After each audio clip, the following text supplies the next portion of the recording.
This is PolitiPod's set up to be let down Indictment Watch 2023, DC Indictment Edition, with your host, Matt Nisenoff.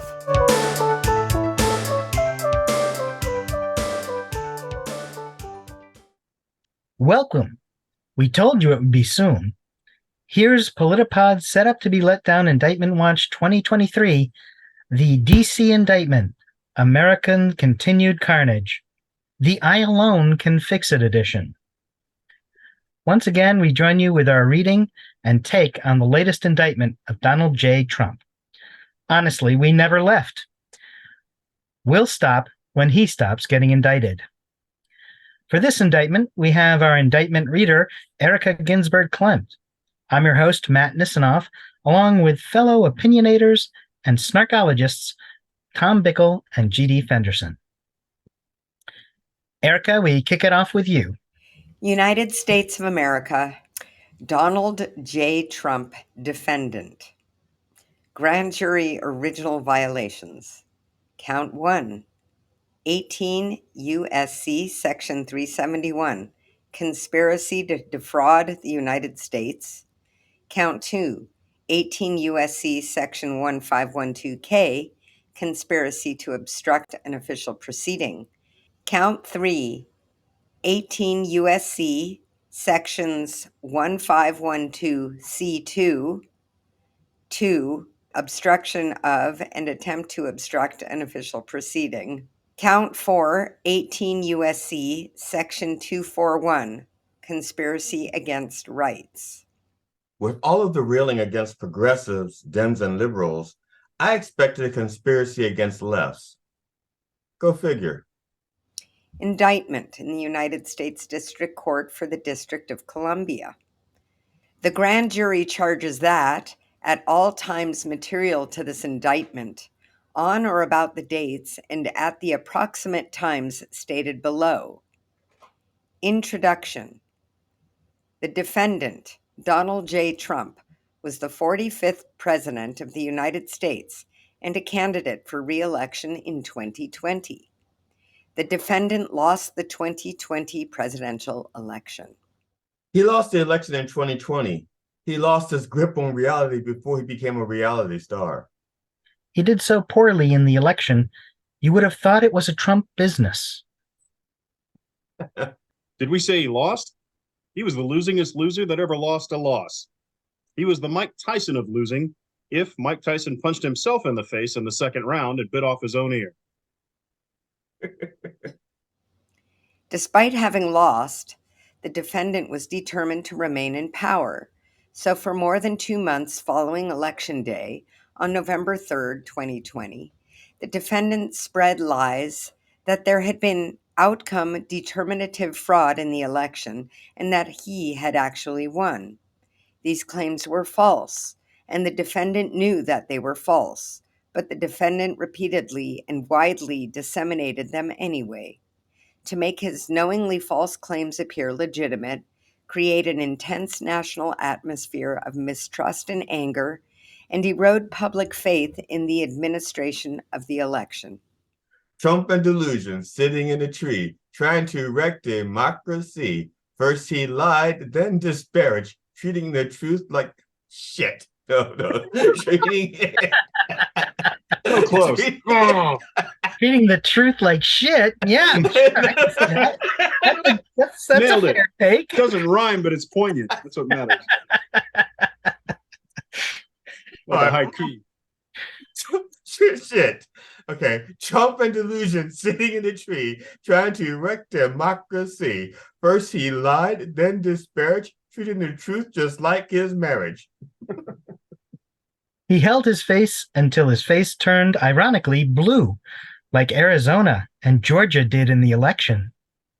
The defendant had a right, like every American, to speak publicly about the election and even to claim, falsely, that there had been outcome determinative fraud during the election and that he had won. He was also entitled to formally challenge the results of the election through lawful and appropriate means, such as by seeking recounts or audits of the popular vote in states or filing lawsuits challenging ballots and procedures. Indeed, in many cases, the defendant did pursue these methods of contesting the election results. His efforts to change the outcome in any state through recounts, audits, or legal challenges were uniformly unsuccessful. Smith says that Trump has the right to lie. Trump cannot help himself. He's lactose intolerant. He also has to pay to lie with women. Election loser streak accomplished. He went on to a judicial losing streak. Shortly after Election Day, the defendant also pursued unlawful means of discounting legitimate votes and subverting the election results. In so doing, the defendant perpetrated 3 criminal conspiracies.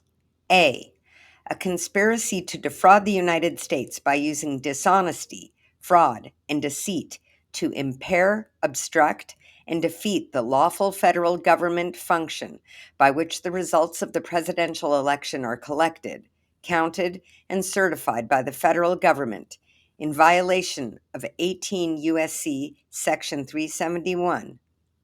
B, a conspiracy to corruptly obstruct and impede the January 6th congressional proceeding at which the collected results of the presidential election are counted and certified, the certification proceeding, in violation of 18 U.S.C. Section 1512K, and C, a conspiracy against the right to vote and to have one's vote counted in violation of 18 U.S.C. Section 241. Each of these conspiracies, which built on the widespread mistrust the defendant was creating through pervasive and destabilizing lies about election fraud, targeted a bedrock function of the United States federal government, the nation's process of collecting, counting, and certifying the results of the presidential election, the federal government function. If you're going to protest about stolen elections, it's best to come from a place of genuine knowledge. Trump was trying to discount legitimate votes and wholesale justice. And don't call me shortly. Count 1, conspiracy to defraud the United States, 18 U.S.C. Section 371. The allegations contained in paragraph 1 through 4 of this indictment are realleged and fully incorporated here by reference. And available at your local dealer. The conspiracy. From on or about November 14th of 2020 through on or about January 20th, 2021, in the District of Columbia and elsewhere, the defendant, Donald J. Trump, did knowingly combine, conspire, confederate, and agree with co-conspirators, known and unknown to the grand jury, to defraud the United States by using dishonesty, fraud, and deceit, to impair, obstruct, and defeat the lawful federal government function by which the results of the presidential election are collected, counted, and certified by the federal government. But Hunter Biden... This goes without saying. Purpose of the conspiracy. The purpose of the conspiracy was to overturn the legitimate results of the 2020 presidential election by using knowingly false claims of election fraud to obstruct the federal government function by which those results are collected, counted, and certified. While the initial purpose of the conspiracy was to overturn the results of the election, Trump's making way too much money to stop now.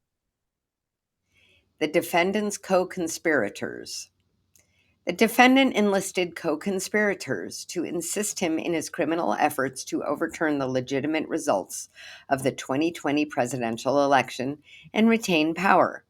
Among these were A, co-conspirator 1, an attorney who was willing to spread knowingly false claims and pursue strategies that the defendant's 2020 re-election campaign attorneys would not.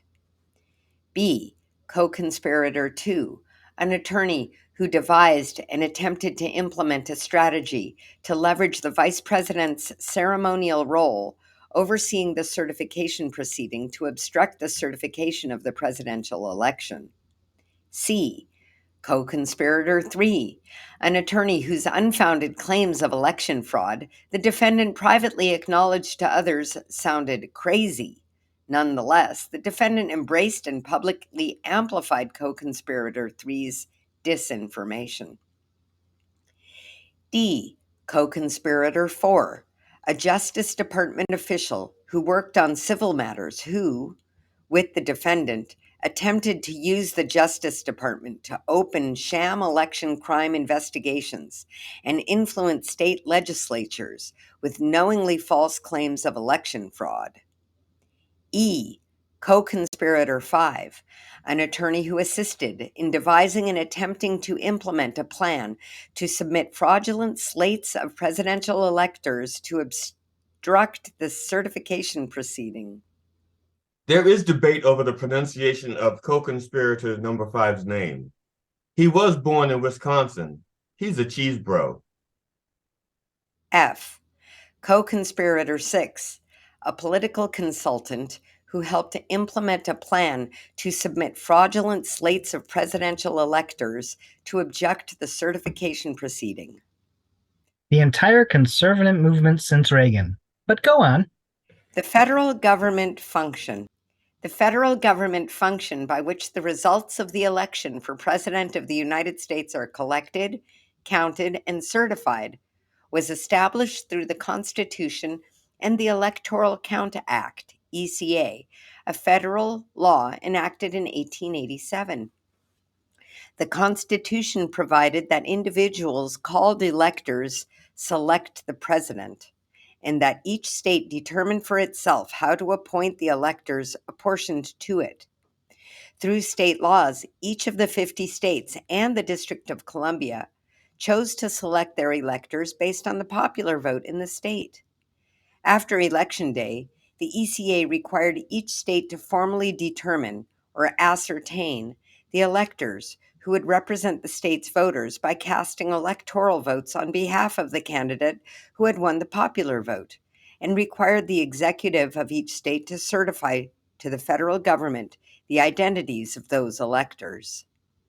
Then, on a date set by the ECA, each state's ascertained electors were required to meet and collect the results of the presidential election, that is, to cast electoral votes based on their state's popular vote, and to send their electoral votes, along with the state's executive's certification that they were the state's legitimate electors, to the United States Congress to be counted and certified in an official proceeding. Finally, the Constitution and ECA required that on the 6th of January, following Election Day, the Congress meet in a joint session for a certification proceeding, presided over by the Vice President as President of the Senate, to count the electoral votes, resolve any objections, and announce the result, thus certifying the winner of the presidential election as President-elect.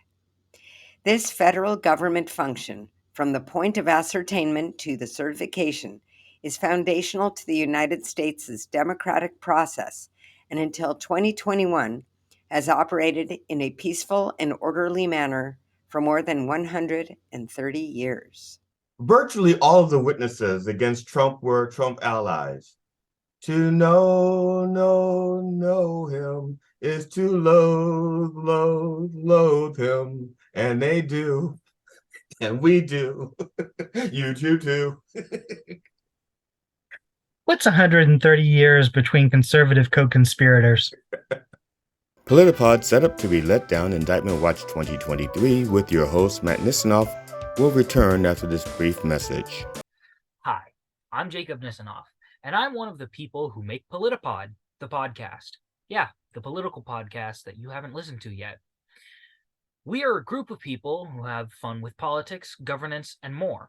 We alone can save you from making your own political humor podcast. Our writers put together one-liners, sketches, and even a small amount of information on upcoming elections every 2 weeks. You can find out what we have done the last 7 years by going to the soundcloud.com/politipod, or just visit on any Tuesday to see if it's one of the Tuesdays we have a new episode. However you want to do it, feel free to enjoy the laugh and be on your way. Thanks for listening to me. Now go listen to your new political humor podcast of choice, PolitiPod. We're at soundcloud.com/PolitiPod. And now back to PolitiPod's setup to be let down Indictment Watch 2023 with your host, Matt Nisenoff. Manner and means. The defendant's conspiracy to impair, obstruct, and defeat the federal government function through dishonesty, fraud, and deceit included the following manner and means. A. The defendant and co-conspirators used knowingly false claims of election fraud to get state legislators and election officials to subvert the legitimate election results and change electoral votes for the defendant's opponent, Joseph R. Biden Jr., to electoral votes for the defendant. That is, on the pretext of baseless fraud claims, the defendant pushed officials in certain states to ignore the popular vote, disenfranchise millions of voters, dismiss legitimate electors, and ultimately cause the ascertainment of and voting by illegitimate electors in favor of the defendant. B. The defendant and co-conspirators organized fraudulent slates of electors in 7 targeted states: Arizona, Georgia, Michigan, Nevada, New Mexico, Pennsylvania, and Wisconsin, attempting to mimic the procedures that the legitimate electors were supposed to follow under the Constitution and other federal and state laws. This included causing the fraudulent electors to meet on the day appointed by federal law on which legitimate electors were to gather and cast their votes, cast fraudulent votes for the defendant, and sign certificates falsely representing that they were legitimate electors. Some fraudulent electors were tricked into participating based on the understanding that their votes would be used only if the defendant succeeded in outcome determinative lawsuits within their state, which the defendant never did. The defendant and co-conspirators then caused these fraudulent electors to transmit their false certificates to the vice president and other government officials to be counted at the certification proceeding on January 6th. C. The defendant and co-conspirators attempted to use the power and authority of the Justice Department to conduct sham election crime investigations and to send a letter to the targeted states that falsely claimed that the Justice Department had identified significant concerns that may have impacted the election outcome, that sought to advance the defendant's fraudulent elector plan by using the Justice Department's authority to falsely present the fraudulent electors as a valid alternative to the legitimate electors, and that urged, on behalf of the Justice Department, the targeted states' legislatures to convene to create the opportunity to choose the fraudulent electors over the legitimate electors. D. The defendant and co-conspirators attempted to enlist the vice president to use his ceremonial role at the January 6th certification proceeding to fraudulently alter the election results. First, using knowingly false claims of election fraud, the defendant and co-conspirators attempted to convince the vice president to use the defendant's fraudulent electors, reject legitimate electoral votes, or send legitimate electoral votes to state legislatures for review rather than counting them. When that failed, on the morning of January 6th, the defendant and co-conspirators repeated knowingly false claims of election fraud to gathered supporters, falsely told them that the vice president had the authority to and might alter the election results, and directed them to the Capitol to obstruct the certification proceeding and exert pressure on the vice president to take the fraudulent actions he had previously refused. E. After it became public on the afternoon of January 6th that the vice president would not fraudulently alter the election results, a large and angry crowd, including many individuals whom the defendant had deceived into believing the vice president could and might change the election results, violently attacked the Capitol and halted the proceeding.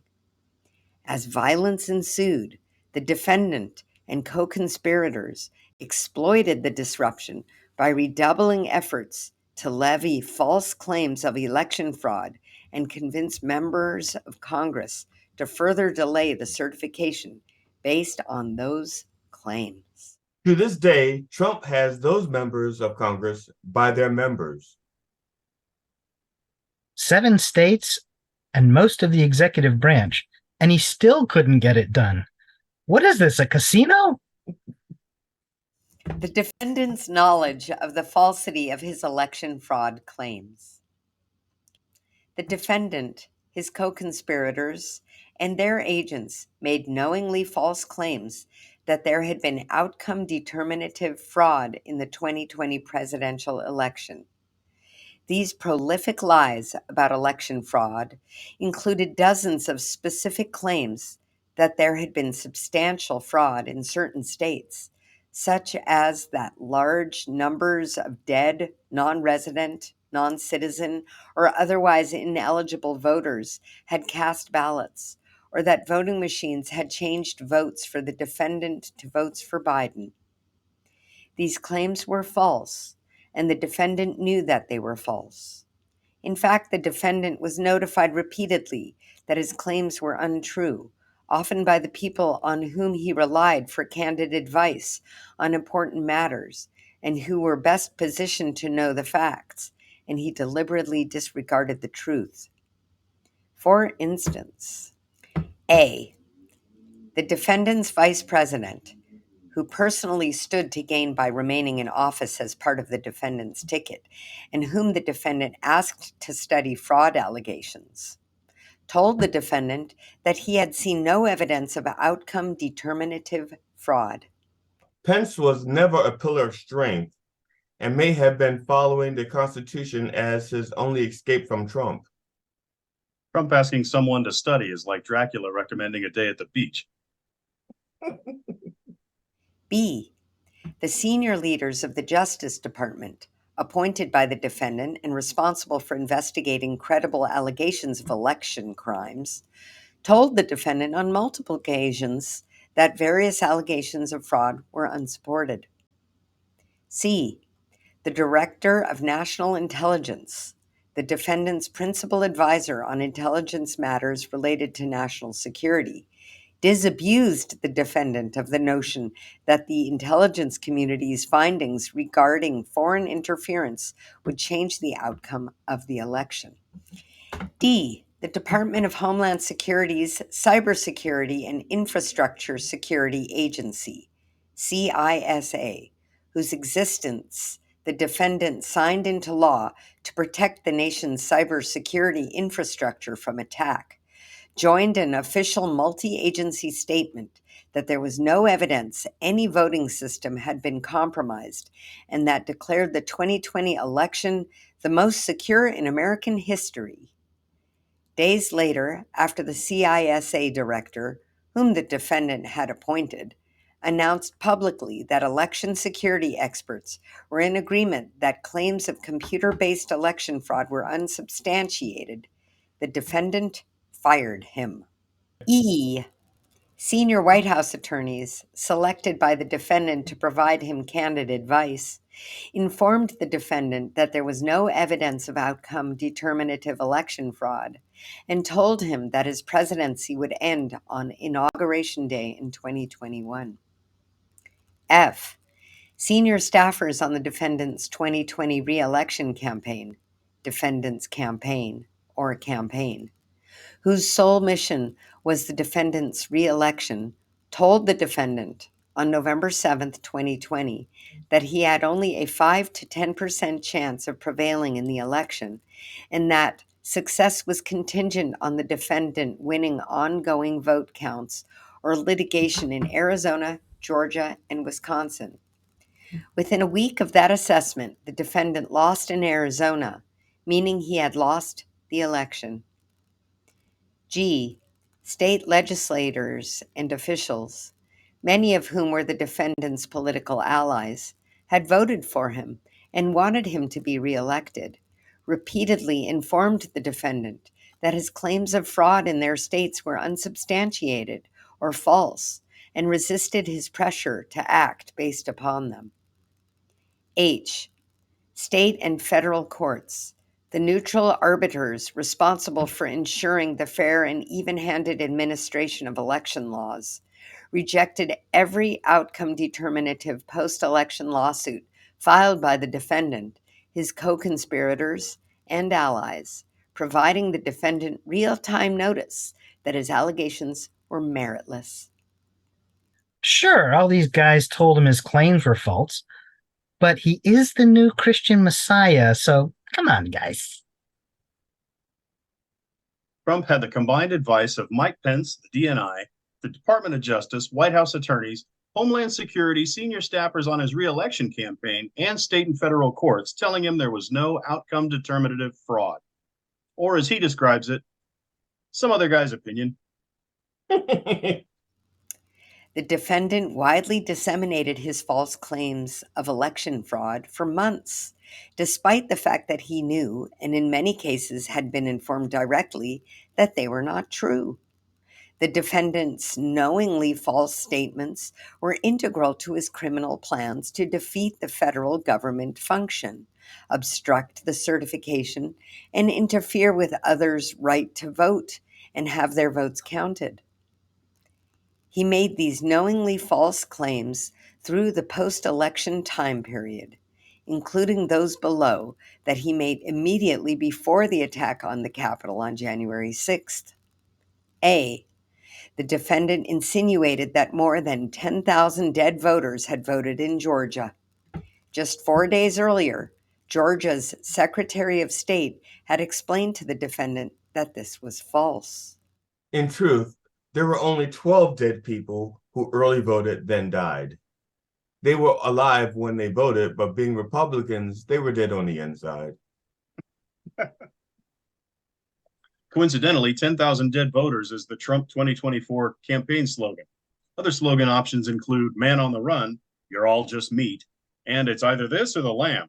Well, the lamb, Trump being the new Messiah, this is the Lamb of God. There you go. That's Please, not bad. That might be an episode title. Lamb of God. I don't know. B. The defendant asserted that there had been 205,000 more votes than voters in Pennsylvania. The defendant's acting attorney general and acting deputy attorney general had explained to him that this was false. Defendant decried those obviously fraudulent votes and went on to claim them for his own campaign. C. The defendant said that there had been a suspicious vote dump in Detroit, Michigan. The defendant's attorney general had explained to the defendant that this was false, and the defendant's allies in the Michigan state legislature, the Speaker of the House of Representatives and the Majority Leader of the Senate, had publicly announced that there was no evidence of substantial fraud in the state. D. The defendant claimed that there had been tens of thousands of double votes and other fraud in Nevada. The Nevada Secretary of State had previously rebutted the defendant's fraud claims by publicly posting a facts versus myths document explaining that Nevada judges had reviewed and rejected them, and the Nevada Supreme Court had rendered a decision denying such claims. E. The defendant said that more than 30,000 non-citizens had voted in Arizona. The defendant's own campaign manager had explained to him that such claims were false, and the Speaker of the Arizona House of Representatives, who had supported the defendant in the election, had issued a public statement that there was no evidence of substantial fraud in Arizona. F. The defendant asserted that voting machines in various contested states had switched votes from the defendant to Biden. The defendant's attorney general, acting attorney general, and acting deputy attorney general all had explained to him that this was false, and numerous recounts and audits had confirmed the accuracy of voting machines. The criminal agreement and acts to effect the object of the conspiracy, the defendant's use of deceit to get state officials to subvert the legitimate election results and change electoral votes.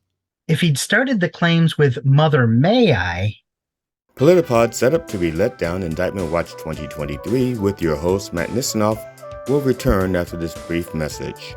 PolitiPod contributor Rhonda Handsome is an award-winning director and comedian.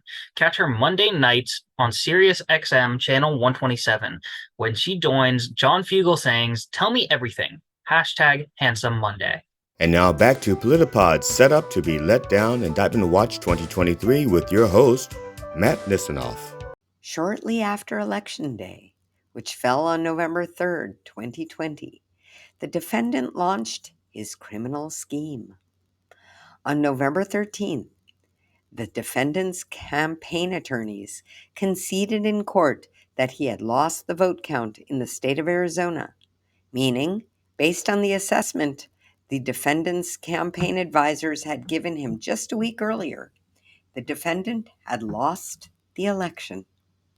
So the next day, the defendant turned to co-conspirator 1, whom he announced would spearhead his efforts going forward to challenge the election results. From that point on, the defendant and his co-conspirators executed a strategy to use knowing deceit in the targeted states to impair, obstruct, and defeat the federal government function, including as described below. The big lie didn't work in the courts, so they implemented Plan B. The big lie down and take it. And boy, did his base take it. Arizona. On November 13th, 2020, the defendant had a conversation with his campaign manager, who informed him that a claim that had been circulating, that a substantial number of non-citizens had voted in Arizona, was false. Turns out that a substantial number of citizens did vote, just mostly for Biden. On November 22nd, 8 days before Arizona's governor certified the ascertainment of the state's legitimate electors based on the popular vote, the defendant and co-conspirator 1 called the Speaker of the Arizona House of Representatives and made knowingly false claims of election fraud aimed at interfering with the ascertainment of and voting by Arizona's electors as follows. A. The defendant and co-conspirator number 1 falsely asserted, among other things, that a substantial number of non-citizens, non-residents, and dead people had voted fraudulently in Arizona. The Arizona House Speaker asked co-conspirator 1 for evidence of the claims, which co-conspirator 1 did not have, but claimed he would provide. Co-conspirator 1 never did so. The defendant and co-conspirator 1 asked the Arizona House Speaker to call the legislature into session to hold a hearing based on their claims of election fraud. The Arizona House Speaker refused, stating that doing so would require a 2/3 vote of its members, and he would not allow it without actual evidence of fraud. C. The defendant and co-conspirator 1 asked the Arizona House Speaker to use the legislature to circumvent the process by which legitimate electors would be ascertained for Biden based on the popular vote, and replace those electors with a new slate for the defendant. The Arizona House Speaker refused, responding that the suggestion was beyond anything he had ever heard or thought of as something within his authority. It's like Trump and Giuliani are making a bad coffee commercial. Trump wants to secretly replace Biden electors with fake Trump electors to see if democracy can tell the difference. The best part of waking up is knowing that these fools failed. 1 point Arizona. On December 1st, co-conspirator 1 met with the Arizona House Speaker. When the Arizona House Speaker again asked co-conspirator 1 for evidence of the outcome-determinative election fraud he and the defendant had been claiming, co-conspirator 1 responded with words to the effect of, "Well, we don't have the evidence, but we have lots of theories." We don't have the evidence, but we have lots of theories. Giuliani would have fallen short trying to discover gravity. So many theories that they're leaking out of his head. We don't have the evidence, but we have lots of theories. This is the same vibe as when a bar wants to pay the band an exposure. On December 4th, the Arizona House Speaker issued a public statement that said, in part, "No election is perfect, and if there were evidence of illegal votes or an improper count, then Arizona law provides a process to contest the election, a lawsuit under state law, but the law does not authorize the legislature to reverse the results of an election. As a conservative Republican, I don't like the results of the presidential election. I voted for President Trump and worked hard to re-elect him, but I cannot and will not entertain a suggestion that we violate current law to change the outcome of a certified election. I and my fellow legislators swore an oath to support the U.S. Constitution and the Constitution and laws of the state of Arizona. It would violate that oath, the basic principles of Republican government, and the rule of law if we attempted to nullify the people's vote based on unsupported theories of fraud. Under the laws that we wrote and voted upon, Arizona voters choose who wins, and our system requires that their choice be respected." Former Arizona House Speaker Rusty Bowers did the right thing and was rewarded by the Republican voters. I'm sorry, I can't even finish this joke with a straight face. They screwed him like a fleshlight at IncelCon 2023. On the morning of January 4th, 2021, co-conspirator number 2 called the Arizona House Speaker to urge him to use a majority of the legislature to decertify the state's legitimate electors. Arizona's validly ascertained electors had voted 3 weeks earlier and sent their votes to Congress, which was scheduled to count those votes in Biden's favor in just 2 days' time at the January 6th certification proceeding. When the Arizona House Speaker explained that the state investigations had uncovered no evidence of substantial fraud in the state, co-conspirator number 2 conceded that he didn't know enough about the facts on the ground in Arizona, but nonetheless told the Arizona House Speaker to decertify and let the courts sort it out. The Arizona House Speaker refused, stating that he would not play with the oath he had taken to uphold the United States Constitution and Arizona law. Bowers told Eastman that he would not play with the oath, but that Eastman could play with D's nuts. On January 6th, the defendant publicly repeated the knowingly false claim that 36,000 non-citizens had voted in Arizona. He also repeated the false claim that he was a genius, successful businessman, that he got an Oscar for Home Alone 2. Old man Trump, the vodka salesman, ruh-roh, Shaggy. Georgia. On November 16, 2020, on the defendant's behalf, his executive assistant sent co-conspirator 3 and others a document containing bullet points critical of a certain voting machine company, writing, "See attached. Please include as is or almost as is in lawsuit." Co-conspirator 3 responded 9 minutes later, writing, in capital letters, "It must go in all suits in Georgia and Pennsylvania immediately with a fraud claim that requires the entire election to be set aside in those states and machines impounded for nonpartisan professional inspection." On November 25th, co-conspirator 3 filed a lawsuit against the governor of Georgia, falsely alleging massive election fraud, accomplished through the voting machine company's election software and hardware. Before the lawsuit was even filed, the defendant retweeted a post promoting it. The defendant did this despite the fact that when he had discussed co-conspirator 3's far-fetched public claims regarding the voting machine company in private with advisors, the defendant had conceded that they were unsupported and that co-conspirator 3 sounded crazy. Co-conspirator 3's Georgia lawsuit was dismissed on December 7th. Sidney Powell is co-conspirator number 3. Trump says that not only is she crazy, at best, she's a co-conspirator 2.5. Keep the Mentos and Cokes away from these people. On December 3rd, co-conspirator 1 orchestrated a presentation to the Judiciary Subcommittee of the Georgia State Senate with the intention of misleading state senators into blocking the ascertainment of legitimate electors.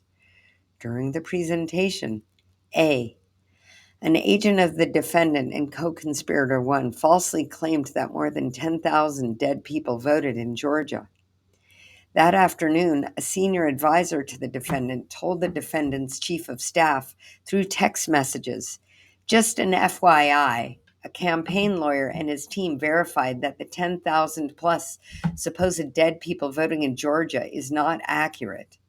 It was alleged in co-conspirator 1's hearing today. The senior advisor clarified that he believed that the actual number was 12.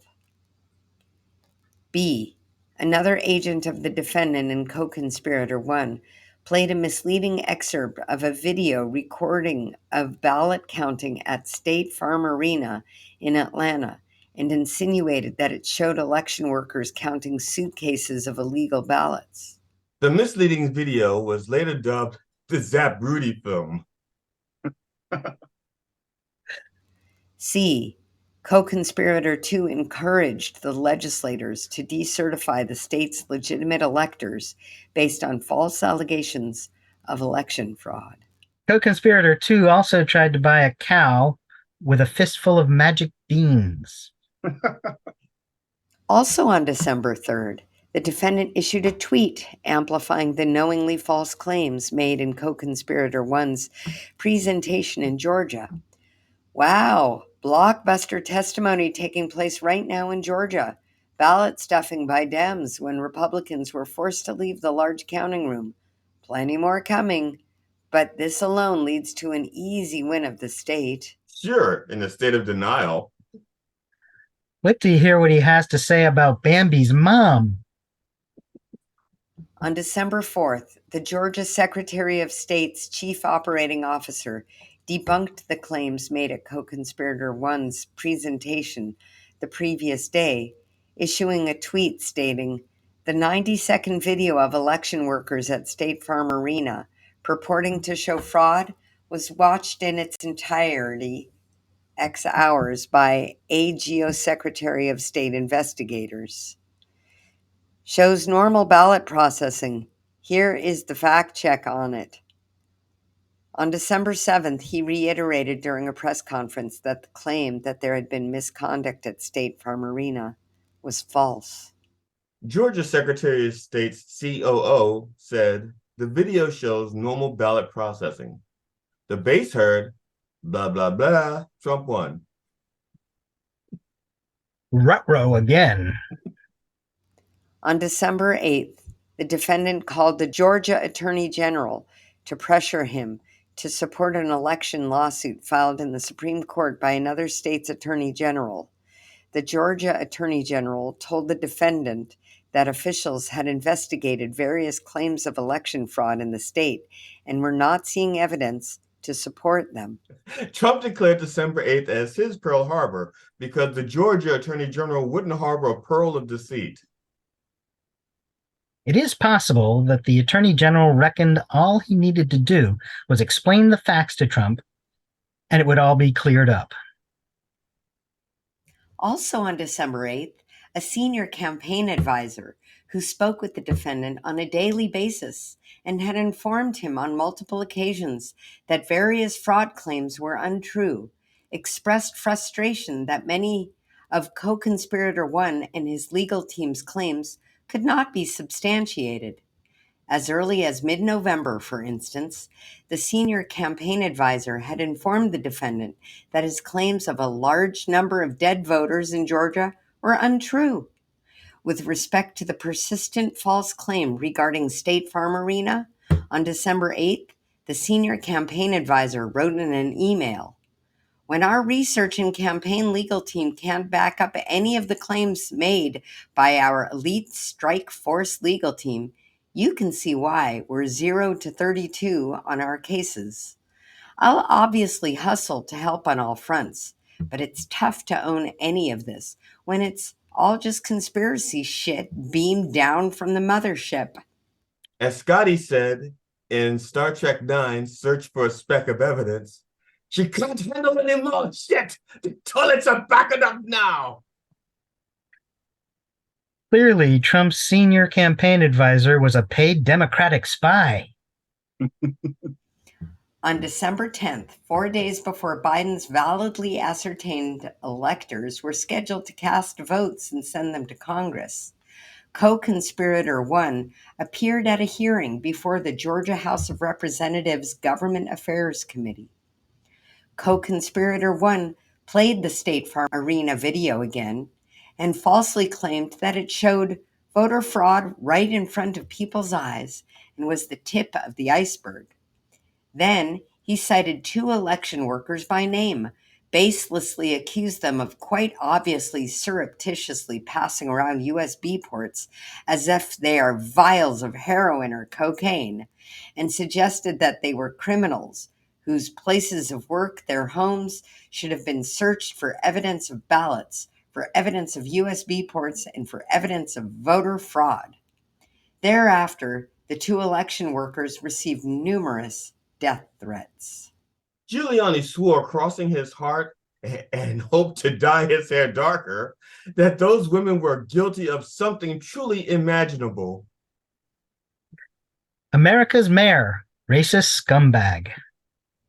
On December 15, the defendant summoned the incoming acting attorney general, the incoming acting deputy attorney general, and others to the Oval Office to discuss allegations of election fraud.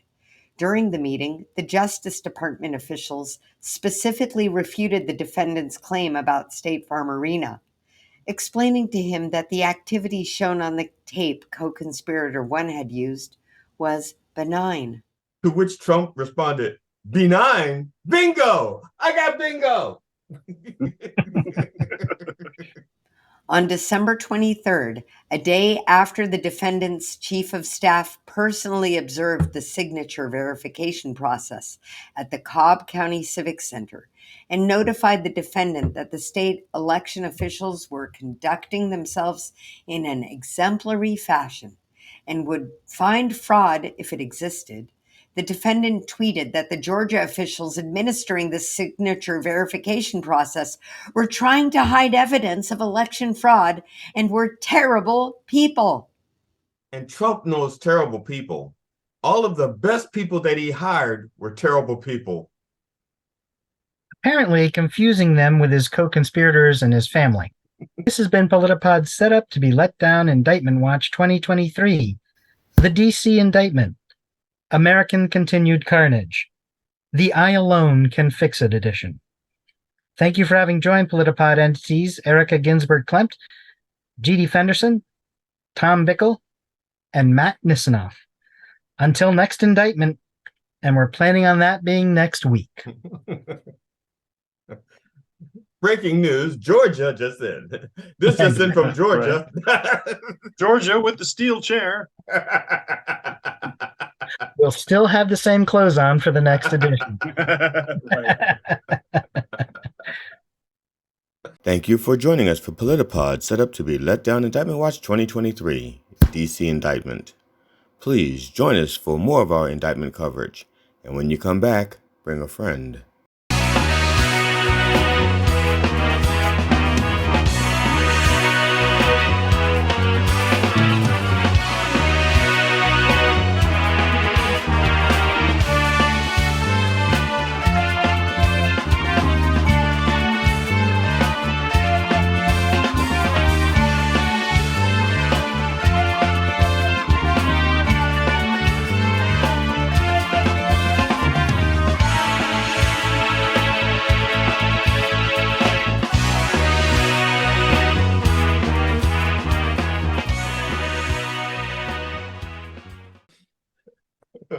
Dun, dun, dun, dun. Oh shit! I forgot to hit record, guys.